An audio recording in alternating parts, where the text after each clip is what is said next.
Iran के supreme leader Ayatollah Ali Khamenei ने एक बार फिर इजराइल और अमेरिका को निशाना बनाया है। उन्होंने अपने एक बयान में कहा है कि वो दुश्मन आया, उसने मार खाई और खाली वापस चला गया। ये दुश्मन की करारी शिकस्त है। जी हाँ, हम बात कर रहे हैं 12 दिनों जंग की जो इजराइल और ईरान के दरमियान हुई थी। और इस जंग में आपको याद होगा कि एक तरफ सुपर पावर था और दूसरी तरफ ईरान, और ऐसे में ईरान ने करारा जवाब इजराइल को दिया था। बल्कि एक तरफ आप देखिए तो जंग के मैदान में अमेरिका और इजराइल दोनों ही थे और दोनों को ईरान ने करारा जवाब दिया था। और उसी बयान, उसी जंग का जिक्र एक बार फिर ईरान के supreme leader Ayatollah Ali Khamenei ने किया है। और उन्होंने कहा है कि दुश्मन आया, उसने मार खाई, उसकी शिकस्त हुई और वो वापस लौट गया। इस बयान के आखिर माने क्या कुछ निकाले जाएं? इसके अलावा ईरान के supreme leader Ayatollah Ali Khamenei ने कहा है कि इजराइल और अमेरिका ने इस जंग के लिए 20 बरसों तक मंसूबाबंदी की और तैयारी की थी। कुछ लोगों का यह भी कहना है कि उन्होंने 20 बरसों तक ईरान में जंग और लोगों को भड़काने की तैयारी की थी, ताकि इस तरह से आवाम उनके साथ हो जाएं और निज़ाम इस्लामी के खिलाफ उठ खड़े हों। यह सब दरअसल अमेरिका और इजराइल का मंसूबा था। आयतुल्लाह अली खामनेई ने कहा कि दुश्मन का मंसूबा नाकाम हो गया, बल्कि हालात बरक्स हुए और इस दौरान निजाम से शिकस्त रखने वाले भी निजाम के साथ खड़े हो गए और पूरे मुल्क में एक आम इत्तेहाद पैदा हो गया, जिसकी कद्र और हिफाजत की जानी चाहिए। दरअसल ये बयान ईरान के supreme leader Ayatollah Ali Khamenei का है। जब एक बयान पूरे सियासी और जोग्राफियाई मंजरनामे को हिला दे, जब किसी मुल्क का आला तरीन रहनुमा ये कहे कि वो लोग आए, मार खाई और खाली वापस चले गए, तो ये जुमला एक दावे से ज़्यादा होता है। यह बयानिया उस मुल्क की सियासी नफ्सियात, उसकी स्ट्रेटेजिक सोच और दुश्मन के बारे में उसके तासुर की अक्कासी करता है। ये अल्फाज सिर्फ एक वाक़ये का रद्द-ए-अमल नहीं, बल्कि ताकत के तवाज़ुन, दाखिली इत्तेहाद और खारजी दबाव के पूरे तनाजुर को समझने की दावत देते हैं। खामनेई के मुताबिक दुश्मन ने एक बड़ा मंसूबा बनाया था। वो अमली तौर पर मैदान में भी आए, मगर वो अपने टारगेट हासिल करने न कर सके। लिहाजा उनके मुताबिक ये सूरत हाल ईरानी नुक्ता नज़र से दुश्मन की शिकस्त है, यानी इजराइल और अमेरिका की। इसे वो बड़ी हार मानते हैं।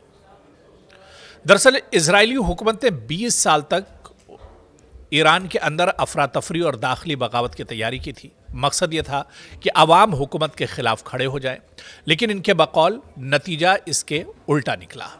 और ये दावा सियासी सियाक में भी पेश किया गया है, ताकि ये वाज़ेह किया जा सके कि ईरान अंदरूनी ईसार और मज़ाहमत की सलाहियत रखता है। दुश्मन की स्ट्रेटेजिक मनसूबाबंदी नाकाम रही। अवाम ने ईरानी सरकार और निज़ाम के साथ इत्तेहाद एक तरह से जाहिर किया, और यहाँ मकसद अपनी सियासी बयानिया ताकत को मजबूत दिखाना भी है। क्योंकि आयतुल्लाह अली खामनेई के मुताबिक जंग या हमले के दौरान ईरान में कौमी इत्तेहाद बढ़ा, हत्ता कि हुकूमत के नाक़िदीन भी इस मौके पर रियासत के निशाना एक तरह से शाना बशाना खड़े हो गए।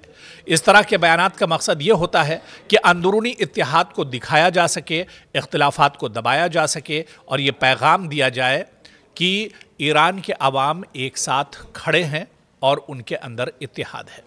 और यह बयान भी कहीं ना कहीं इसी तनाजुर में देखा जा रहा है। कुल मिलाकर अपने इस बयान में ईरान के सुप्रीम लीडर ने उन 12 दिनों की जंग का जिक्र किया है जब ईरान पर अचानक इजराइल ने हमला किया था, और 12 दिनों तक ये तवील जंग चली थी। हालांकि अमेरिका की मुदाखलत के बाद, सालसी के बाद ये जंग तो रुक गई थी, लेकिन इस जंग के बाद ईरान इस तरह का ये बयान कई बार दे चुका है। और ये पहला मौका नहीं जब आयतुल्लाह अली खामनेई की तरफ से इस तरह का बयान दिया गया, बल्कि आप देखिए कि ईरान की तरफ से इस तरह की आवाज़ें इससे पहले भी उठती रही है। इससे पहले भी ईरान की तरफ से इस तरह के बयानात आते रहे हैं। और एक बार फिर से आयतुल्लाह अली खामनेई ने कहा है कि हमने दुश्मन के 20 साला मंसूबे पर पानी फेर दिया, बल्कि दुश्मन इस जंग के बाद हमसे 20 साल पीछे चला गया है। ये बहुत बड़ा बयान है और इस बयान के कई माने निकाले जा सकते हैं। दरअसल माहिरीन का ये मानना है कि आयतुल्लाह अली खामनेई ने जो बयान दिया है कि इजराइल और अमेरिका का इस जंग में बहुत ज़्यादा नुकसान हुआ है और जिस तरह से 12 दिन की जंग देखी जाए उसमें ये माना जा रहा था कि इजराइल के मद्दे मुकाबिल ईरान कहीं नहीं ठहरेगा और ईरान को बहुत बड़ा जानी और माली नुकसान इस जंग में होगा।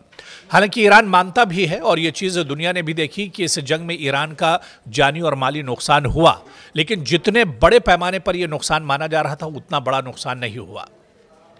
और आप देखिए कि दूसरी तरफ ये माना जा रहा था कि इजराइल बहुत मजबूत है और ईरान उसको इतना ज़्यादा परेशान नहीं करेगा या मसाइल खड़े नहीं करेगा। लेकिन आप दूसरी तरफ आप देखिए कि इजराइल पर जिस तरह से एक के बाद एक ईरान ने हमले किए, इजराइल के लिए बहुत बड़ी परेशानी एक तरह से ईरान ने खड़ी की। तो माहिरीन इसी वजह से मानते हैं कि इस जंग में अगर देखा जाए तो इजराइल की ईरान की एक तरह से बड़ी जीत हुई है और 12 दिन की इस जंग में कहीं ना कहीं इजराइल एक तरह से परेशानी का सबब बना है। और इसी वजह से आयतुल्लाह अली खामनई का ये बयान काफ़ी अहम माना जा रहा है और इस बयान को दरअसल एक बड़े कैनवस में देखा जा रहा है, क्योंकि जिस तरह से आयतुल्लाह अली खामनई ने कहा कि 20 साल का जो मंसूबा था दुश्मन का, उसे हमने चकनाचूर कर दिया, क्योंकि दुश्मन सिर्फ अंदर खाने ही नहीं, दुश्मन सिर्फ जंग के महाज पर ही नहीं बल्कि ईरान के अंदर भी एक तरह से जासूसी करा रहा था।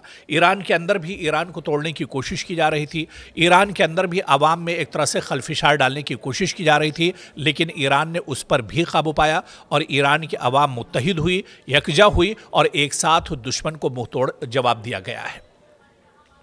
हालांकि आप देखिए कि इस जंग के बाद भी कशीदगी अभी भी मशरिक़ वस्ता में बनी हुई है, मिडिल ईस्ट में अभी भी तनाव एक तरह से बना हुआ है और ये कहा जा रहा है कि कभी भी मशरिक़ वस्ता में इजराइल और ईरान के दरमियान जंग फिर से छिड़ सकती है। लेकिन जिस तरह का बयानिया या जिस तरह का मैसेज ईरान की तरफ से इस जंग के बाद आते रहे और ईरान ये कहता रहा है कि वो पहले के मुकाबले में अब काफ़ी ज़्यादा मजबूत हुआ है और अगर दुश्मन ने यहाँ पर कोई गलती की या ईरान को हल्के में लेने की गलती की तो उसे बहुत मजबूत पैगाम दिया जाएगा और इसके अलावा उसे करारा जवाब दिया जाएगा, क्योंकि ईरान अब पहले के मुकाबले में काफ़ी ज़्यादा मजबूत हो चुका है। इस बीच आपको याद होगा कि कई बैलिस्टिक मिसाइल का तजुर्बा भी ईरान ने किया है और इसके अलावा आप देखिए कि खित्ते में अब ईरान एक तरह से तनहा नहीं है। इस जंग के बाद कहीं ना कहीं चीन और रूस भी ईरान के साथ खड़े हैं। तो ऐसे में क्या मशरिक़ वस्ता में आने वाले दिनों में ये तनाव और बढ़ेगा या इजराइल और अमेरिका फिर कोई गलती करेंगे या फिर से ईरान के ऊपर चढ़ाई कर सकते हैं, क्योंकि अब अगर ये जंग होती है तो इसका मंजरनामा बहुत बदला हुआ होगा। 12 दिनों की जंग तो दुनिया ने ज़रूर देखी, लेकिन ईरान का ये मानना है कि ईरान अब एक तरह से तनहा नहीं है। ईरान के साथ अब दुनिया की कई बड़ी ताकतें एक तरह से उसके साथ खड़ी हुई हैं और इसके अलावा अगर देखा जाए तो ईरान पहले के मुकाबले में मजबूत है। तो ऐसे में ईरान के सुप्रीम लीडर आयतुल्लाह अली खामनई के इस पैगाम को किस तरह से देखा जाए, क्या वाकई में अभी भी कशीदगी एक तरह से बरकरार है या आने वाले दिनों में एक बड़ा पैगाम देने की कोशिश की गई है ताकि इजराइल या अमेरिका कोई इस तरह की गलती ना करें कि वो ईरान पर चढ़ाई कर सके या मशरिक़ वस्ता में और मिडिल ईस्ट में कोई और नया तनाज़ा खड़ा हो सके। तो आने वाले दिनों में इस मैसेज के क्या कुछ माने निकलेंगे या क्या कुछ इजराइल और अमेरिका की तरफ से पैगाम दिया जाता है या उनकी तरफ से जवाबी पैगाम क्या होगा, ये देखना भी बहुत अहम होगा।